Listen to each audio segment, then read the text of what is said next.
written like this. Point to God, it has a curve at this corner. It's not a square like the dialect. So, that is how to write A. Then from there, we go to Tav, isn't it? Tav. If the box was like this, Tav starts just from here to here, isn't it? Tav does not fill the box. It is a small line, and then it goes down to the level of the other consonant. That is Tav.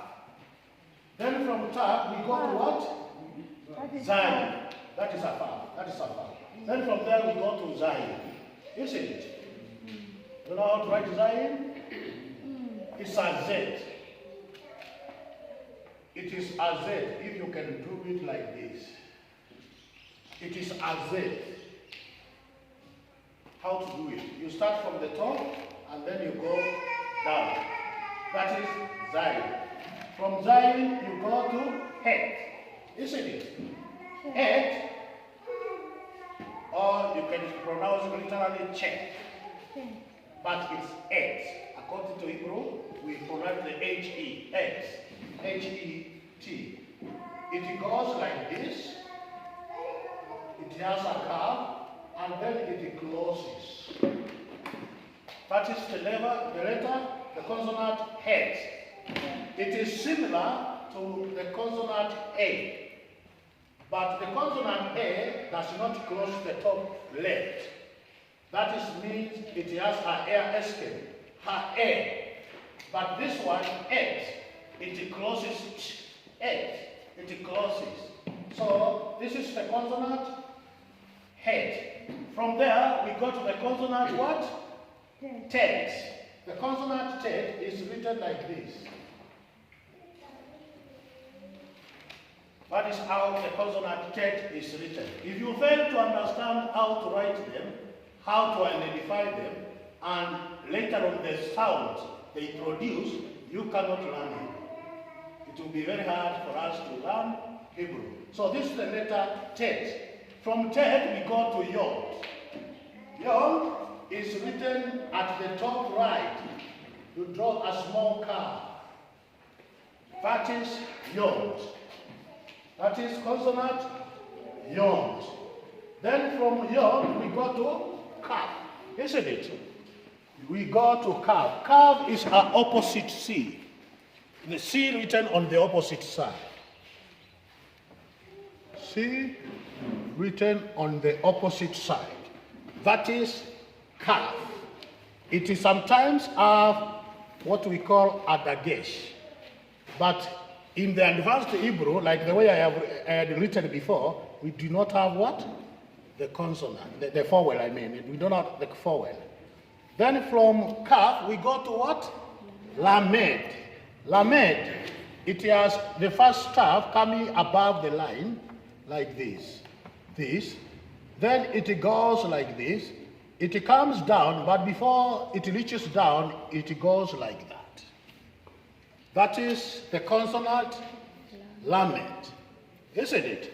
Then from the consonant Lamed, we go to the consonant Mem, isn't it? The consonant Mem is very easy to write. It has two fashions of writing it. I want to give you the current fashion. The current fashion, you draw a line and another line, and you bend the line, and then you put that kind of stuff. That is the consonant Mem. But there is another fashion of drawing the consonant Mem. You start like this, you go like this, and then like that. That is what you learned, isn't it? That is what you wrote, isn't it? But the current one is this one. It is also okay with this, but it is this one. Then from Mem we go to Nun, isn't it? To Nun. The consonant Nun, you see, we are not going to start here like this one. We are starting at the half of that one, like that, like that, like that. This is the consonant nun. This is the consonant nun. We are doing a refresher of what we learned. We are to try to find what we learned. Eh? So this is the consonant nun. From nun, we go to consonant samek, isn't it? Isn't it? The consonant samek, if you want, you can write it like that. Like a hole. But because of the basics, you write a staff and then a C facing up. This is the consonant samek, isn't it? Then from there we go to the consonant ayin, isn't it? The consonant ayin is very simple to write. You just write like this, and then like this. That is the consonant hayin. It is hayin, it is silent, but we'll talk about the sounds. This is ayin. Then from ayin, we go to the consonant what? Sandek, isn't it? Pe. We go to the consonant pe. Pe is like writing a 9. It's like writing what? A 9. You write, it starts like this. You go like that, and then like that. Is that a 9? Yes, but this is in the advanced level, but for the beginners, you put a what? A dot there, a dagesh, to pronounce pe. So this is the consonant pe in the advanced. Now from there, we go to sandek, isn't it? Sandek is very easy to write. Sandek is very easy to write. It starts from left to right, like that, and then like that. It's very easy to write. Goes this, go that way, and then you write it just like that. Isn't it? Abatoka sawa? Subject you just write like that, and then like that. That is Sadek. It's very easy to write. Then from Sadek we go to Kof. Kof is like a P, a capital P. You write first the staff, and then you don't cross the staff, you write like that. That is the consonant Kof. The consonant Kof. Then that is Kof or Q if you want. We will talk about what they represent. Then from there we go to the consonant Resh. The consonant Resh, it is coming like that with a curve down to where the other consonant reaches. This is the consonant Resh. It's the consonant Resh. From there we go to the second last, the consonant Shin. It is very easy to write. You write it like that, and then you start here like that. This is the consonant Shin. Then the last one, the consonant what? Tav. The consonant Tav, it starts like this, it goes down, and then this way, it goes that way. That is the consonant Tav, isn't it? How many are they? 1, 2, 3, 4, 5, 6, 7, 8, 9, 10, 11, 12, 13, 14, 15, 16, 17, 18, 19, 20, 21, 22. Yeah, 22. That is for the basic understanding, the people who are put to the basic knowledge. But to the people who have learned the advanced Hebrew, the consonants are 33. How 33? For example, the bet with a dagesh pronounces B, isn't it? On bait, isn't it? Without a dagesh in the basics, it pronounces a V, isn't it? Isn't it? So the B adds 1. From the 22 goes to 20? 23, isn't it? Okay, from there we go to what? To calf. Calf with a dagesh, it becomes like a C for cat. Without a dagesh, is a KH. Calf and calf. With a dagesh, is like a C for cat. Without, it is a KH. Calf. Calf. That is, makes 24, isn't it? 24, because they are 2. Then we go to the other one, pe. Pe, with a dagesh, it is P, it is pe. Without a dagesh, it is PH. It's a what? It's a PH, giving the sound of fe, for face. So it's a F, isn't it? Because the principle of Hebrew is the sound. So it gives a F sound. Fe. If you pronounce PH, it gives fe. If you pronounce PE, it gives pe. A blasty sound. Pe, pe. Like B. With a dagesh, it's a blasty sound. Be, be. Then from this one, it gives to 25. 25. Which one is the next one? Shin. Oh, mem. No. Mem.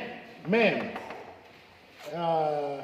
Mem is 1. And then it comes to another last one, written like this. This is mem in its final form. When I want to write the name Madam, I will just write Madam,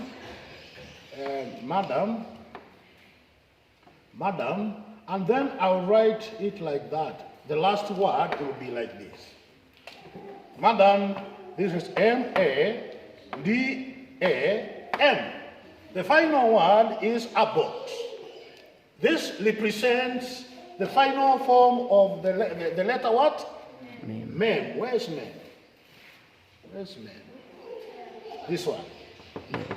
The final form of Mem, any word like Milliam, any word that ends with M, its last word will be like this. So that gives what? 20? 26, isn't it? 26. The other one is she. Right? Yes. When she is written like this, and it has a dagesh, which is a dot on the left, the sound produced by this one is S-I-C, for sin. C, for sin, for sin. But when this dagesh or dot comes on the light staff, the sound produced in this is a she, S-H. She, S-H. So it adds to 27. 27.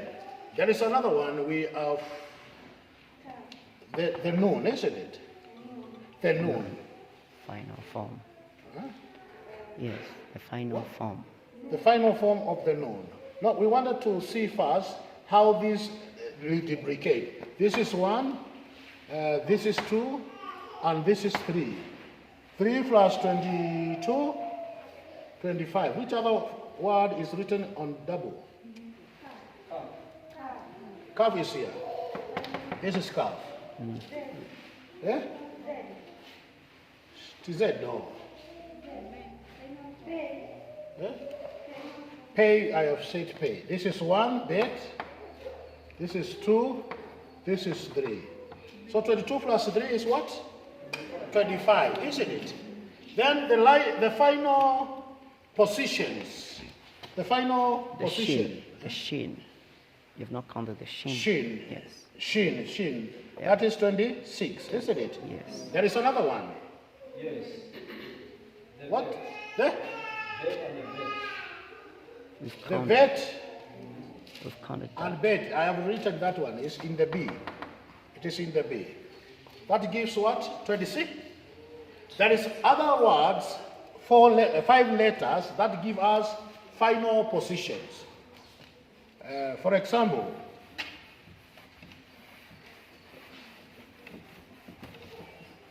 final position, when I say final position,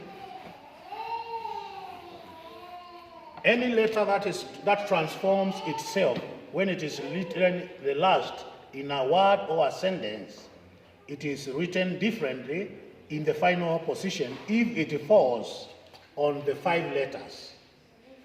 The letter is letter M, sawa.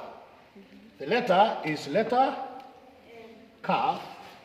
The letter is letter Nun. The letter is letter Sadik. The other one is letter what? Pe.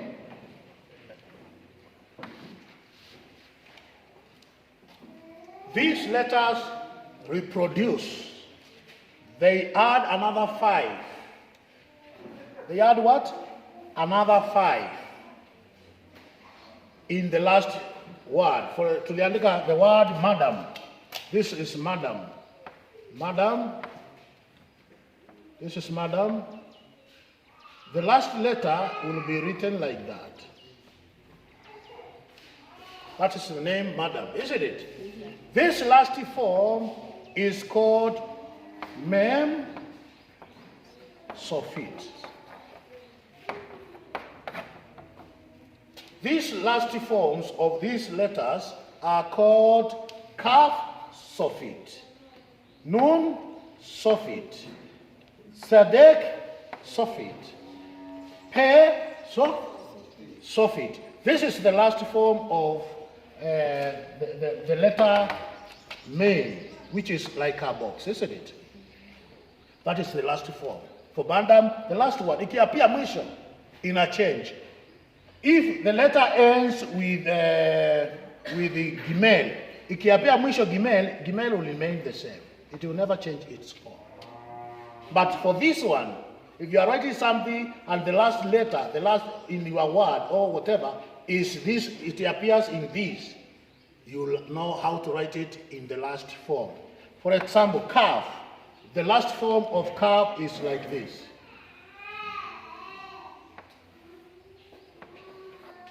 This is the line, this is the line. So this would bend this way. It will go straight across the line a bit. Across the line a bit. It will tell you this is the last form of the consonant kaf. Isn't it? Mm-hmm. Nun. Nun is written like this. If the nun goes, the end goes to the last form in what you are writing, it will change from this form to the last form. Going down the line to the next one, touching the next one a bit. This is the last form of Nun. Sadik. Sadik will go like this. Touching the next line down a bit. That is Sadik in its last form. Then the consonant Pe will be written like this.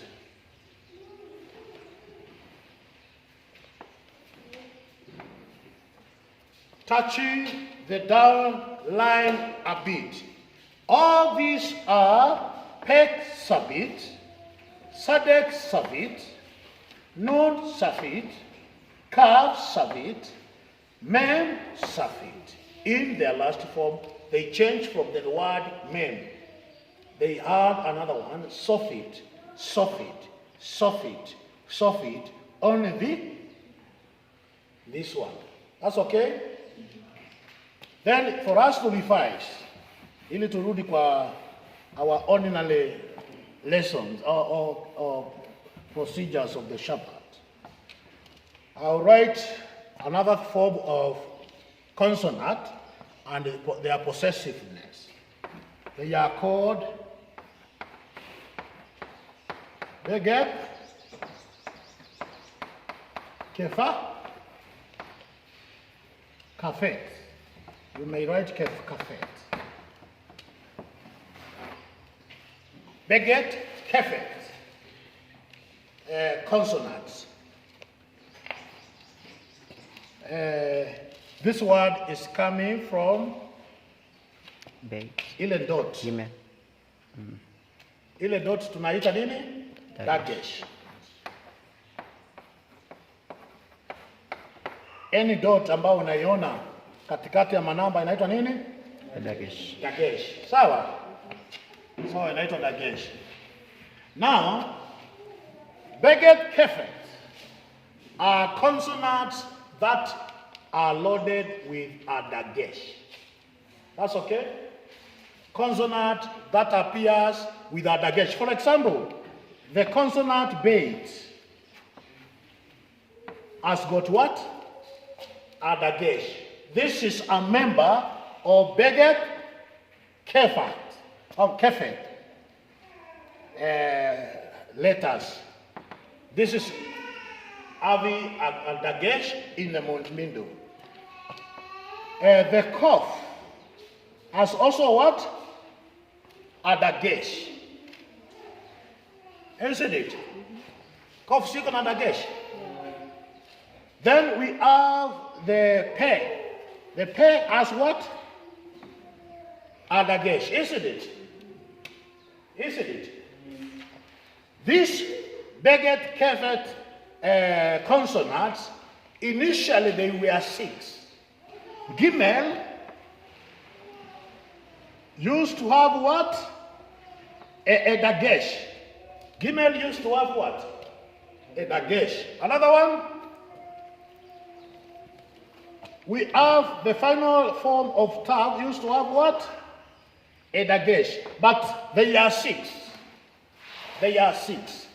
But what is important now is the beget kefet that changes by the application of the dagesh. That changes by the application of what? You need to know that when you want to learn Hebrew. This is letter Vav, isn't it? This is letter Kof, isn't it? This is letter Pe or F, isn't it? If you pronounce this one, it means you softly pronounce them. You do what? You softly pronounce them. You do not strain. You say V, K, and F. You don't strain.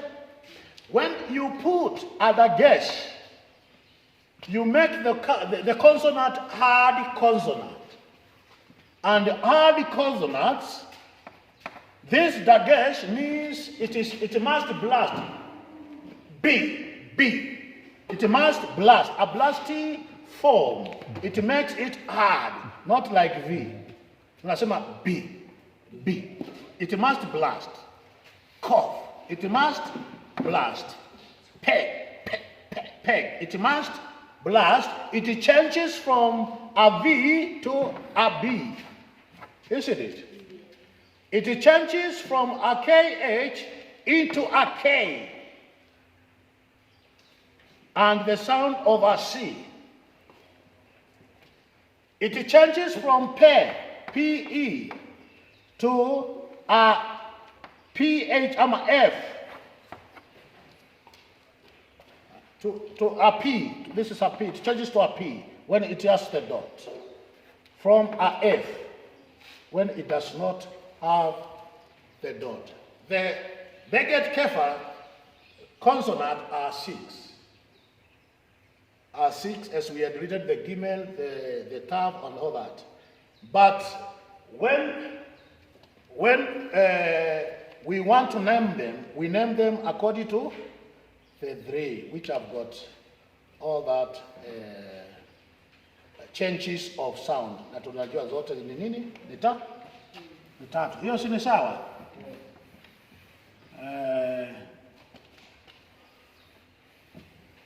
Ili turudi kwa revision baadaye. Let's go to what?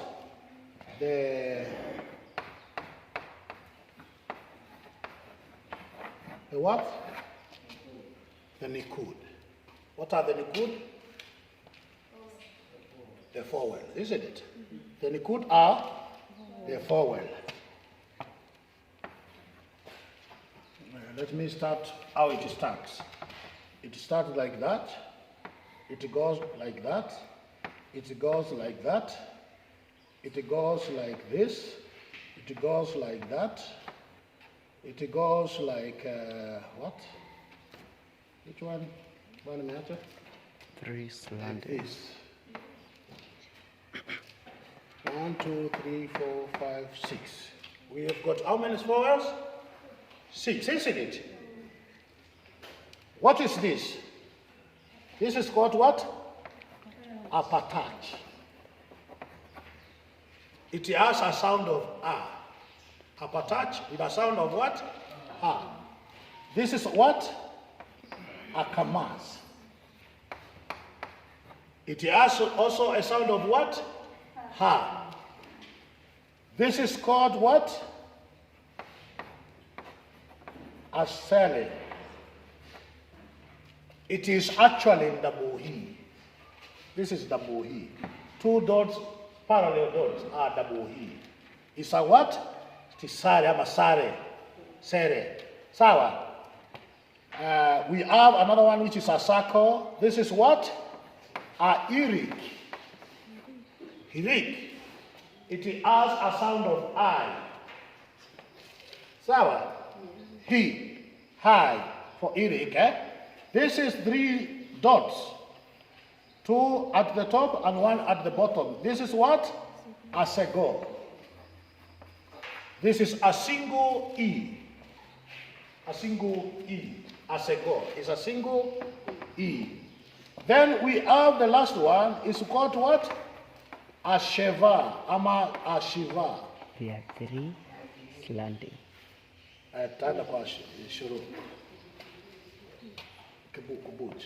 This is what?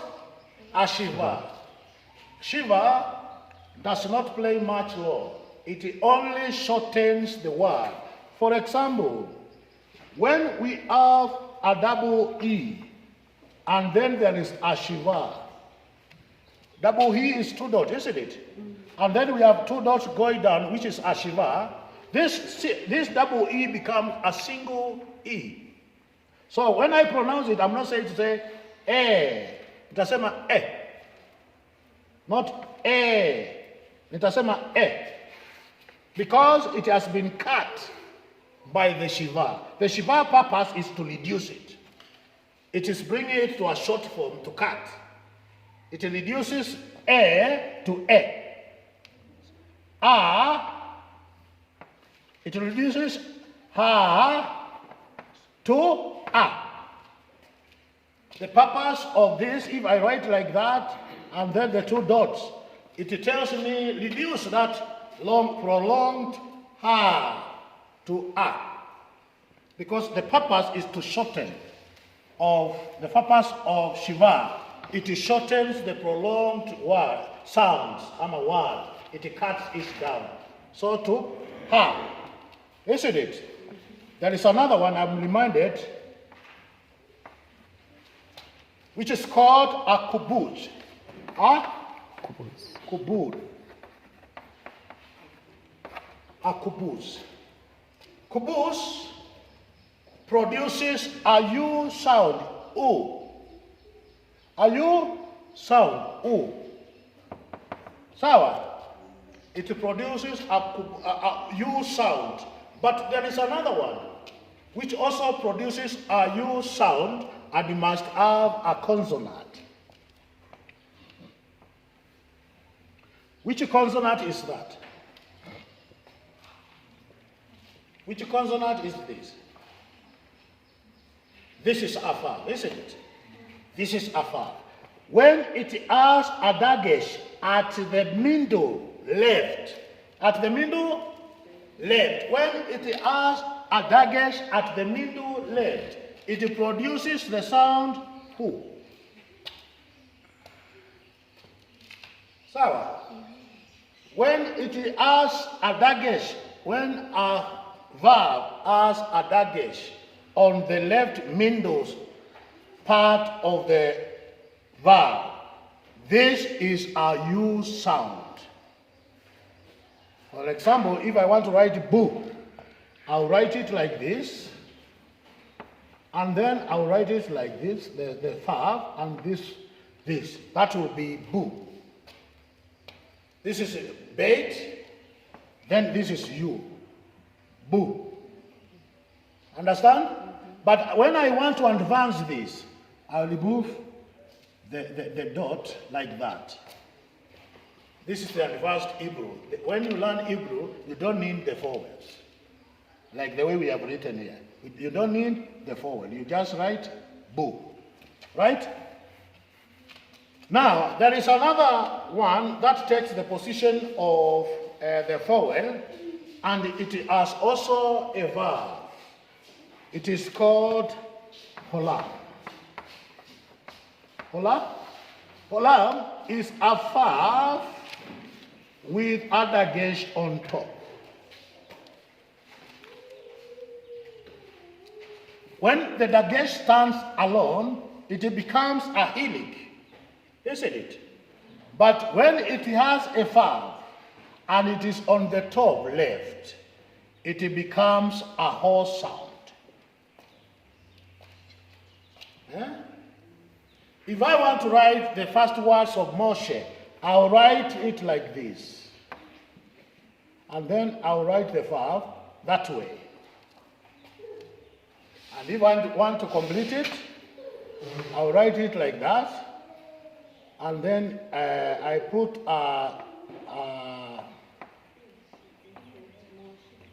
Moshe. That is Moshe. Isn't it? Yeah, this is Moshe. If I want to write the name, Moshe, I'll write it. This is M, this is O, this is she, this is E, Moshe. Isn't it? So when you understand the vowel, you are flexible to adjust the consonant the way you want, to bring the meaning you want to bring out. So in the olam, olam is a verb with a dagesh on the top left. So that is olam. What this is called shiruk. Shiruk. Shuruk. Shuruk is a verb with a dagesh on the left side. This one is called a shuruk. Sawa. Shuruk, olam, they bear a consonant, isn't it? They bear a consonant, and the dagesh gives the sound of that consonant. The consonant, which is a verb, is not pronounced verb. We pronounce the U sound. The U sound for shuruk. We pronounce a ho sound for olam. There is another one called mapping. Mapping.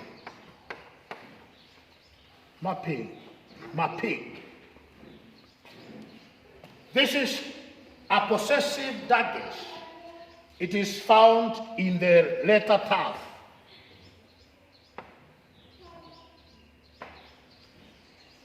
It is written there. This is a possessive dagesh. It owns. It shows the meaning of that word. If it ends with a mapping, it possesses. That's okay? So we thought we had 6 nikuds. But how many do we have? 1, 2, 3, 4, 5, 6, 7, 8, 9, 10. Let us see it again.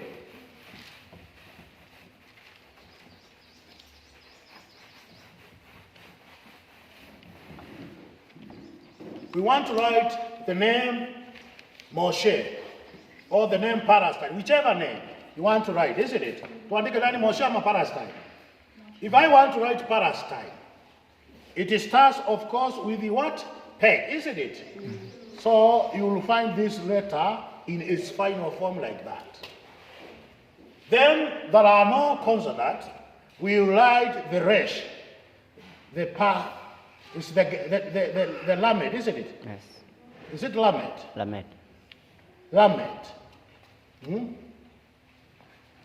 Then we will find the she, the C, Samek. the summit.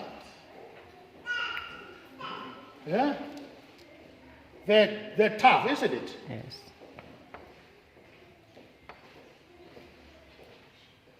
The nikud, isn't it? No. The noon, Yeah. isn't it? This will be the word Palestine. Palestine. It means the nikuds. This is the word Palestine. Means what? Nikud. The nikud. If I want to show it with the nikud, then I'll put the dagesh there for pay. And then I'll put the patash. And then I'll put the three dots where? Pale. Eh? Then I'll put also what? This is say. Then I'll put pale. Is it S what? ST, isn't it? ST. T So for high, isn't yes, it? Yeah. So this I will be there, isn't it? Yes. And then Palestine, it will be like that, isn't it? Yes. Palestine. But writing it in the final position, it makes it easier. You don't need to confuse yourself with the dagesh. The dagesh are only when you want to tire yourself, when you want to hear the sound, you can write it like that. For example, I want to write the name Noah, isn't it? The name Noah is just the noon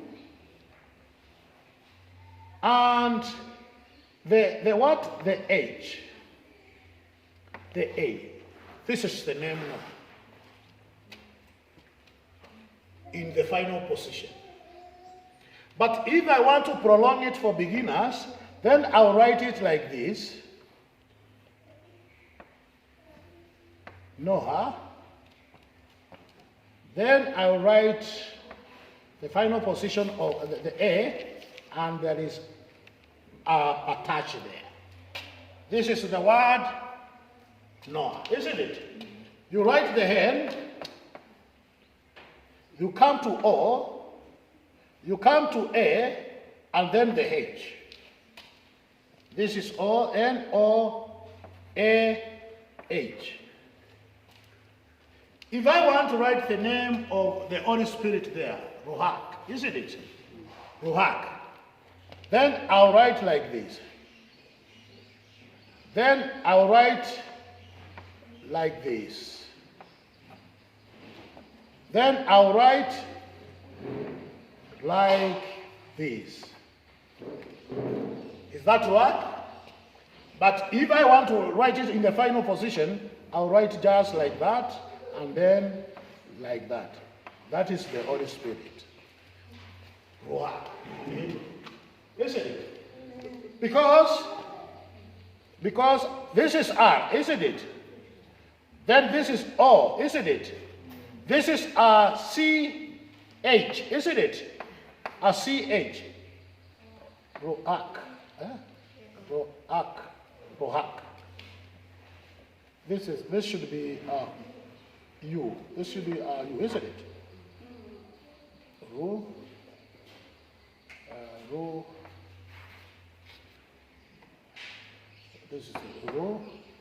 Ak. There is a hair here.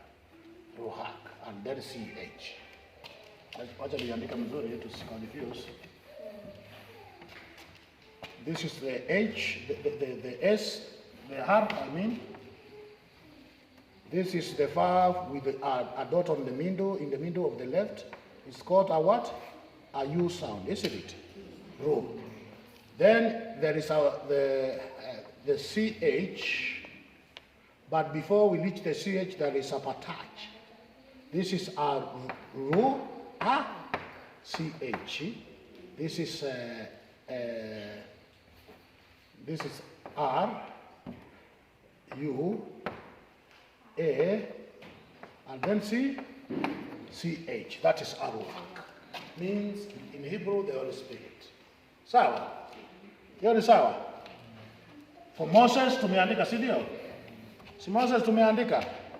Moses tumeandika, ukitaka unaweza kuweka the verb with a o, or ukitaka unaweza kuweka a o on the top left side of the consonant. It gives the sound mo. And Moshe. If you want to write Moses in English, then it will be Asame. Isn't it? Moses. It will be Asame, but in the Hebrew it is Moshe. Moshe. That way.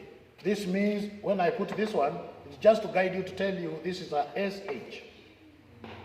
Then the E is here, Moshe. This is the shin. So it's Moshe. If you want to write it a bit different, you put a verb here, you put the dot, and you remove this one. This is also Moshe. That's okay? Mm-hmm. Sawa? Yeah. Kila mtu ameelewa? Okay. Gladys, what is your name? Andike consonant gani?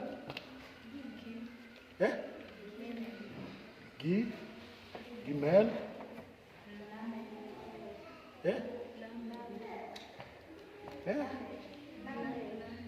Lamed?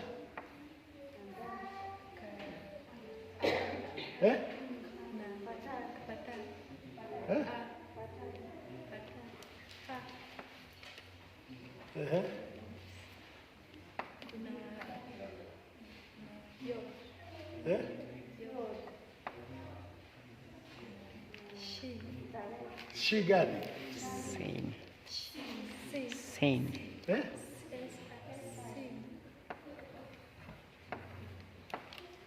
That is your name.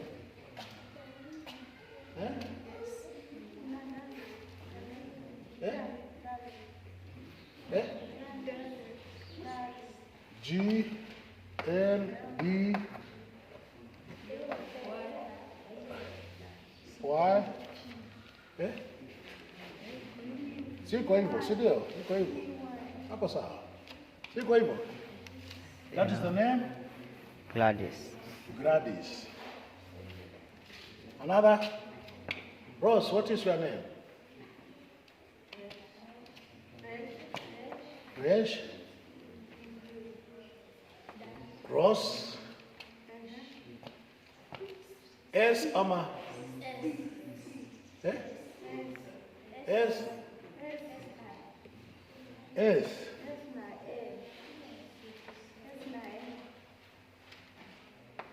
That way. Jen. It should be a Rose. Ro? C. Yes. See the C? Yes. Ross. Should be like that. Ross.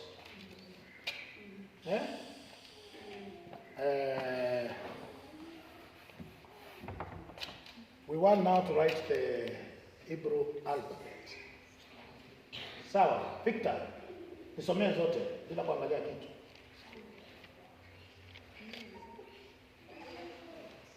Kumbuka madhumuni ya kusoma hizi, kitu cha kwanza ni kujua kuziandika, notice ama identify, na kujua sauti ile inatolewa. Ndio tumalize, si ndio? Nani anaweza kusema zote bila kuangalia kitabu? Don't be an hypocrite. Look at the book and then unatuambia unajua. Usiwe hypocrite. Nani anaweza kusoma? Ellen, unaweza kusoma yote?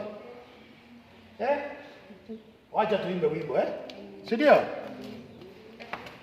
Aleph Bet Gimel Dalet Eight Vav, si ndio? A5 Zain Che Zain Chet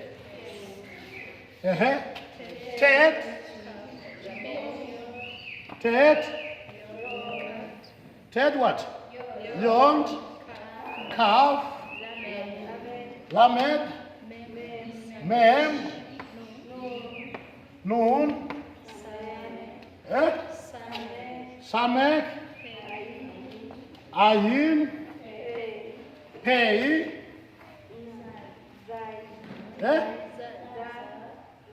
Sadik, isn't it? Zadi. Si ni Sadik? Yes. Si Sadik tulisema inaandikwa hivi. Kof. Tulisema hiyo kof ni kama nini? 9, si ndio? Kof. Resh. Shin. Then ta. Ayin Bet Gimel Dalet Vav Zayin Tet Yod Kaf Lamed Mem Nun Samek Ayin Pe Sadek Kof Resh Shin Taf. Lazima tuimbe wimbo hapa.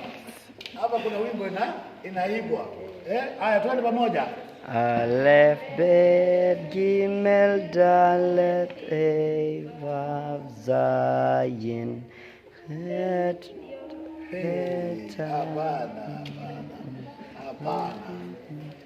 Hapana. Aleph Bet Gimel Dalet Unasema Vav Zayin Isn't it? Alafu tunakuja nini? Tet Yod Kaf Lamed Mem Nun Samik Ayin Pe Sadek Kof Resh Shin Tav. Ukataka kuimba, si mulisoma? Do you remember anything? Because amu kuimba. Kumbuka tuko pale a e o. Tuko hapo hapa. Na kama watoto hawakusoma hiyo wakiwa primary, hawezi kujua wakiwa form 1. You cannot understand even when you are doing class 5, you cannot understand. These are like the what? Alphabets. But these are Hebrew alphabet. Aleph Bet Gimel Dalet Vav Zayin Tet Yod Kaf Lamed Mem Nun Zayin Ayin Pe Sadek Kof.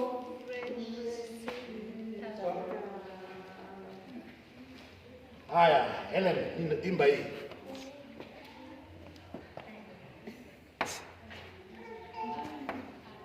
Aleph Bet Gimel Dalet Vav Zayin Tet Yod Kaf Lamed Mem Nun Zayin Ayin Pe Sadek Kof Resh Shin Tav. You must know how to sing your way so that they may stick. In fact, I'm pinning them. I'm pinning this word in your heart. I'm pinning them to stay there. Isn't it? Aleph Bet Gimel Dalet Vav Zayin Tet Yod Kaf Lamed Mem Nun Samek Ayin Pe Sadek Kof Resh Shin Tav. I'm trying to pin them to stick to your heart. Dennis.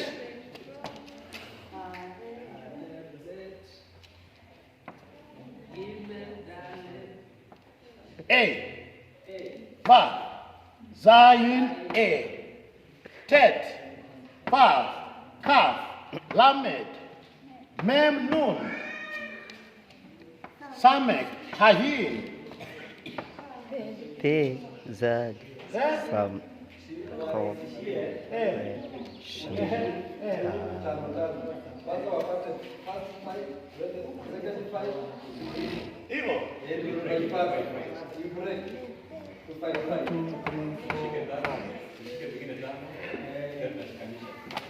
Watashikanisha? Are you sure? Aleph, Bet, Gimel, Dalet, A.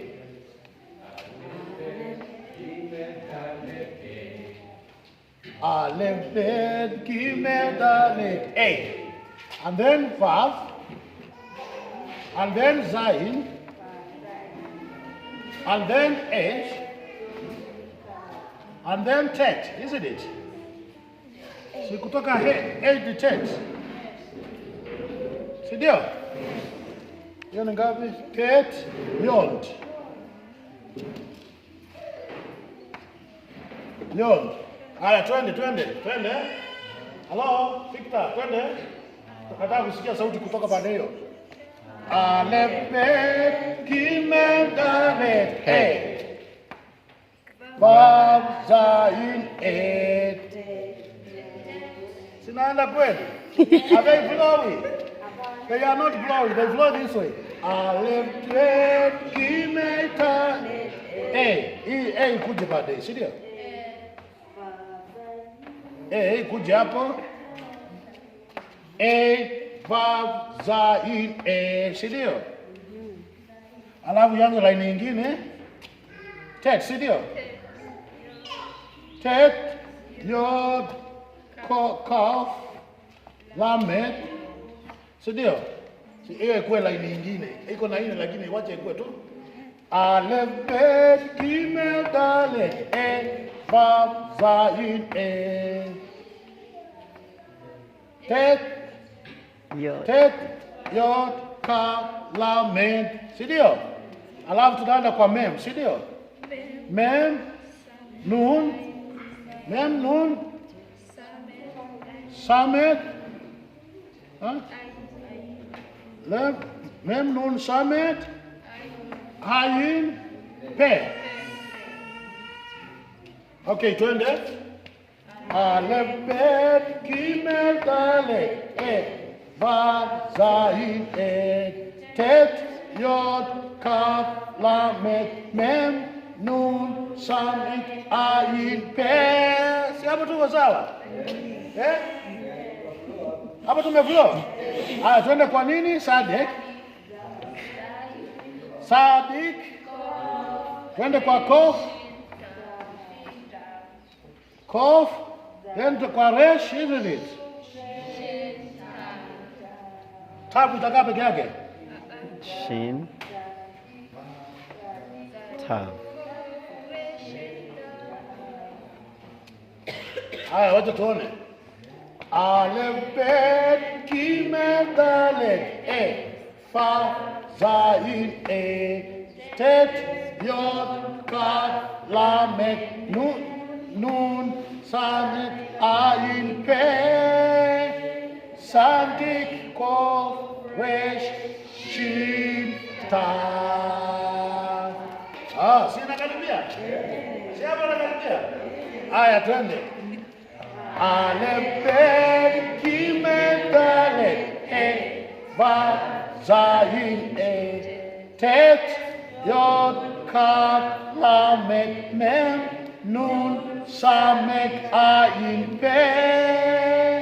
Sadik, Kof, Resh, Tav.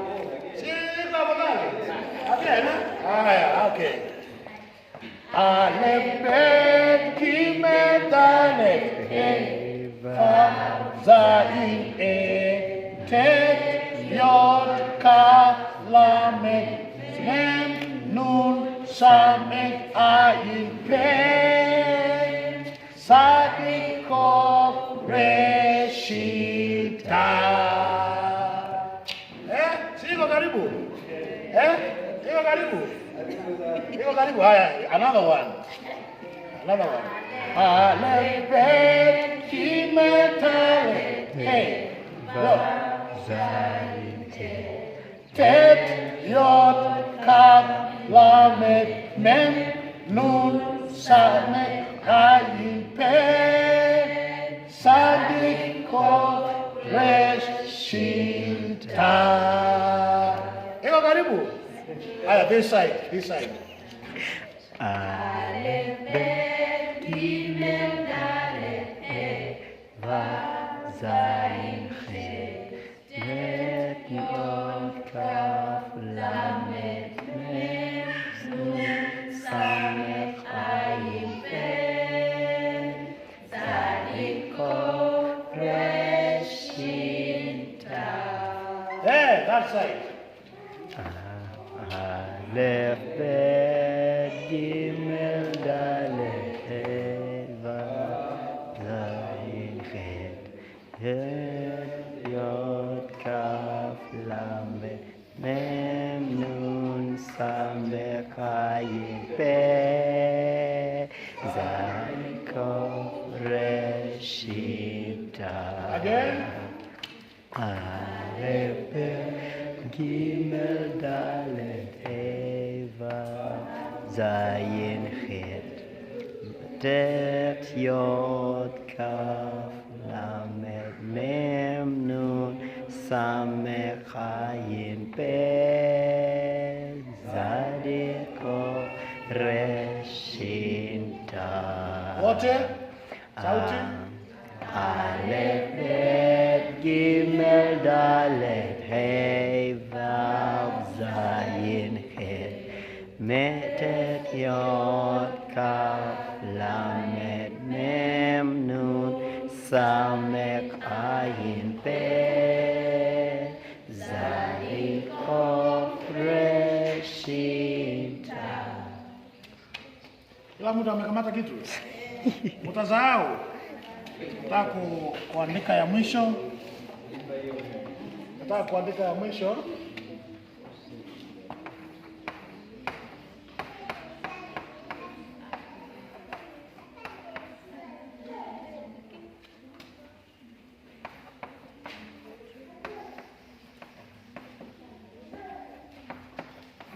Nini? Katura consonants. Sawa. These are letters that draw their sound from the throat. They draw their sound from what? We give credit to the people living in the Middle East, not to the people who are outside the Middle East, because they draw their sound from the throat. They are around four. They are four. One of them is the letter Hey. This must come from the throat. It's one of the Katura consonant. It must draw from the throat. If you want to speak fluent Hebrew, there are some letters you will draw from your throat. One of them is letter A. The next one is letter A.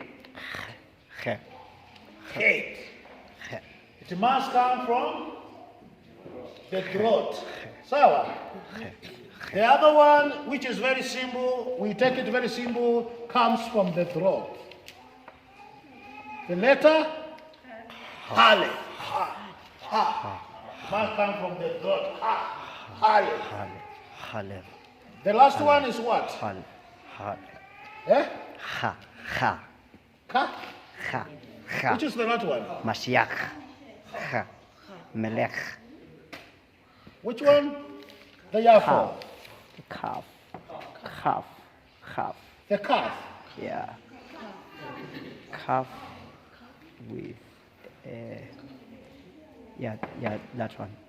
The calf. Yeah. The calf. the four consonants that draw the voice from the throat. Sometimes the letter R also comes, but it is not classified in the four consonants that you must speak from the throat. Point to note. Point to note. These key special consonants cannot be doubled in their writing. For example, if I want to double letter M, I'll write it like this and put a dagesh here. This one tells you this is double M. Any other letter can be doubled. If I want to double shin, I'll write it like this and put a dagesh there. This tells you write M double. This means to M. This means to shin.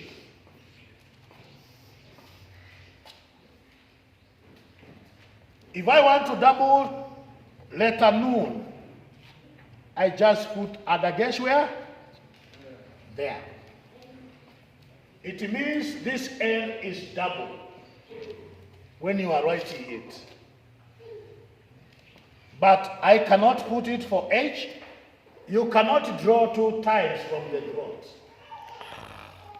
You are straining to draw one. How can you make it 2 times?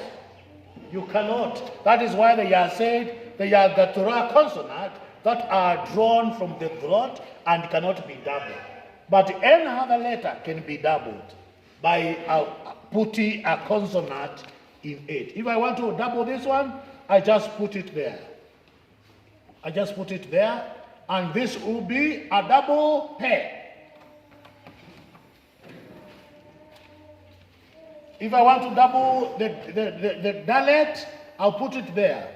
This will be a double resh, that means double hand.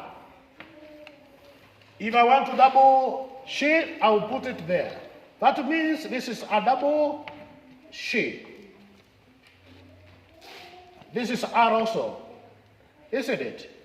So I'll double it by putting a dagesh, which is a dot, in the middle of the letters, but you cannot double this one. You cannot double these ones. Yeah. That's okay? Umenyamazaji? I'm saying this way.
I'm saying like this. If I want, I cannot double Aleph because it is in the guttural consonant that are drawn from the throat. I cannot double that one. Which other one? Hey. I cannot double H because the hair has already escaped through this, the first opening, H. The hair has already escaped. I cannot draw another hair to redouble it. Hey. Also, chet. You cannot also do that one. Which one? Calf. You cannot do that one. Sometimes resh is also where? There. But the others, I can double them. The others, I can double them. Any other name, letter, I can double it. I can double it. I can double it. It means I can double it. I can double any other letter because they are not drawn from the throat. You can speak them in a soft way. Hapo ni sawa? So situpike hapo, tumeenda sana, si ndio? Tutaendelea nini baadaye, si ndio? Kwa swali, kila mtu anajua kuimba wimbo kweli? Haya, tuimbe tumalize.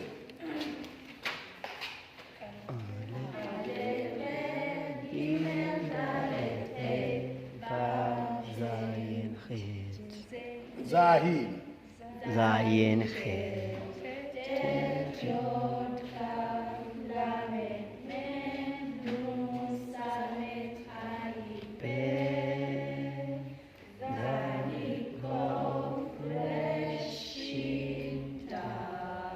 Haya, kwa sauti sasa, naona Mungu karibu.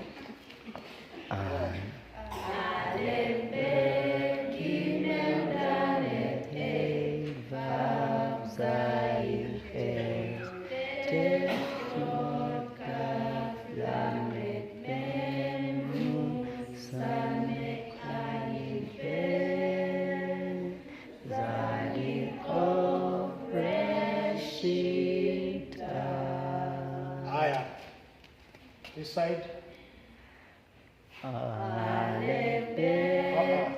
Close your books. Aleph Bet Gimel Dalet Hey Vav Zayin Chet Tet Yod Kaf Lamet Samem Nun Zamet Ayin Bet Zadik Kof Reshita. Again.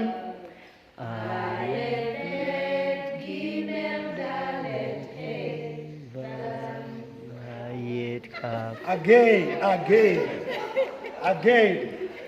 Aleph Bet Gimel Dalet Hey Vav Zayin Chet Tet Yod Kaf Lamet Mem Nun Samech Ayin Bet Zadik Kof Reshita. Haya, simama juu. Aleph Bet Gimel Dalet Hey. Aleph Bet Gimel Dalet Hey Vav Zayin Chet Mem Nun.